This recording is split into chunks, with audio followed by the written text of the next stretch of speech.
2 ദിവസമായിട്ട് മീൻ വാങ്ങാത്തതുകൊണ്ടാണോന്നറിയില്ല. നമ്മുടെ മീൻകാരൻ ചേട്ടൻ്റെ കൂക്കലിന്ന് കേട്ടില്ല കേട്ടോ. അതുകൊണ്ട് തന്നെ ഇനിയിപ്പം മീൻ കിട്ടിയതുമില്ല.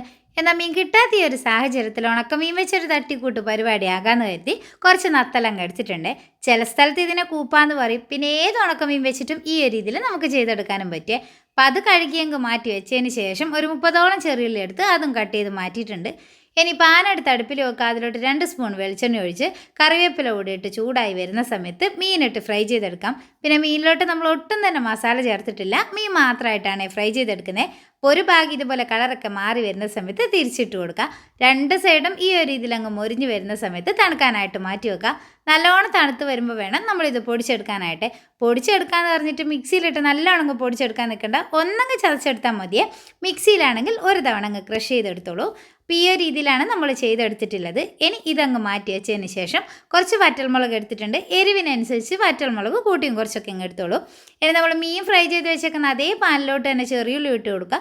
പിന്നെ നമ്മൾ പൊടിച്ച് വെച്ചേക്കുന്ന വറ്റൽമുളകും 2 തണ്ട് കറിവേപ്പില കൂടി ഇട്ട് നല്ലോണം ഒന്ന് വഴറ്റിയെടുക്കണേ. പിന്നെ നമ്മൾ ഈ ചെറിയുള്ളിയിലോട്ട് ഉപ്പ് ചേർക്കാൻ നിൽക്കണ്ട കേട്ടോ. മീനിൽ തന്നെ നല്ല ഉപ്പുണ്ടാവും, അതുകൊണ്ട് ഉള്ളിയിലോട്ട് ഉപ്പൊന്നും ചേർക്കണ്ട. ഇതുപോലെ നല്ലോണം ഒന്ന് വഴറ്റിയെടുത്താൽ മാത്രം മതി.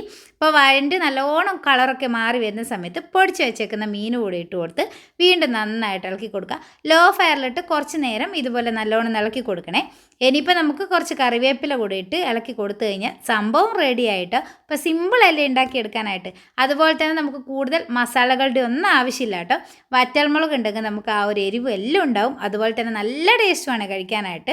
ഇപ്പോൾ ഇതുവരെ ഉണക്കമീൻ വെച്ചിട്ട് നിങ്ങൾ ഈ ഒരു രീതി ട്രൈ ചെയ്തിട്ടില്ലെങ്കിൽ തീർച്ചയായിട്ടും ഒന്ന് ട്രൈ ചെയ്ത് നോക്കുക. എന്തായാലും നിങ്ങൾക്ക് ഇഷ്ടപ്പെടും കേട്ടോ. അപ്പോൾ ഇതിപ്പോൾ നല്ല ചൂട് ചോറിൻ്റെ കൂടെയൊക്കെ കഴിക്കാൻ വേണ്ടി നല്ല ടേസ്റ്റാണ്. അപ്പോൾ ഈ ഒരു വീഡിയോ ഇഷ്ടമായിട്ടുണ്ടെങ്കിൽ ലൈക്ക് ചെയ്യാനും കമൻറ്റ് ചെയ്യാനും ഷെയർ ചെയ്യാനൊന്നും മറക്കരുതേ.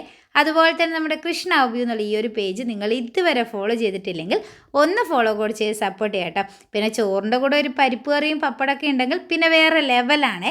അത്രയ്ക്ക് ടേസ്റ്റ് എന്ന് പറഞ്ഞാൽ അത്രയ്ക്ക് ടേസ്റ്റാണ്. അപ്പോൾ ട്രൈ ചെയ്ത് നോക്കിയിട്ട് എന്തായാലും അഭിപ്രായം അറിയിക്കുക. മറ്റൊരു വീഡിയോ ആയി വീണ്ടും കാണുന്നത് വരെ ബൈ.